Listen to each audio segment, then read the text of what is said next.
حماده برضو قال لي اكسبريشن حلو قوي كده، نيشان اونطه. النيشان الاونطه ده على 2 سكيل على فكره، او على شكلين. اول شكل بتاع نيشان الاونطه ده، في واحد كلمني في التليفون قبل كده وقال لي انا عايز اخد MBA، فانا بيبقى على طول عندي سؤال واحد، انت عايز MBA عشان تحطها في السي في ولا عايز MBA عشان تتعلم؟ لو عايز MBA عشان تحطها في السي في فده نيشان اونطه، لا هتنفعك في السي في ولا هتنفعك ولا هتبقى متعلم حاجه. لو عايز MBA عشان تتعلم وعشان تاخد مهارات في حياتك انت ما كانتش عندك قبل كده، يبقى ده نيشان فعلا مفيد، ده نيشان فعلا هيفيدك في حياتك، ده نيشان فعلا هيكون وسيله عشان تترقى، هيكون وسيله عشان تكبر، عشان تعرف اكتر. لكن لو عايزه تحطه في السي في وتعلقه على كتفك ده فده نيشان اونطه. زي كده الناس خارجين من الحرب ايديها ورجليها مقطعين واللواءات حاطين نياشين، واحنا خسرنا الحرب، طب نياشين على ايه؟ صباح الفل. فما تعملش في حياتك وما تدورش في حياتك على نياشين اونطه. حماده لما قال لي نيشان اونطه ده قاله لي في سكيل تاني بقى في البيزنس، انت فرحان ان البيزنس بيجرو والبيزنس بيكبر وانت مش بتكسب؟ يا صباح الفل، يا صباح الفل على عيونك. لازم نكسب يا برنس، لازم نكسب عشان ناكل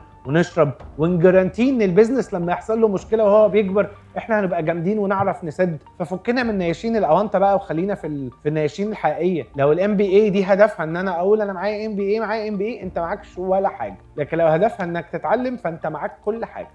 صباح الفل. لو عجبك كلامي اكتب لي في الكومنتات تحت، هتلاقيني طلعت لك تاني كل يوم.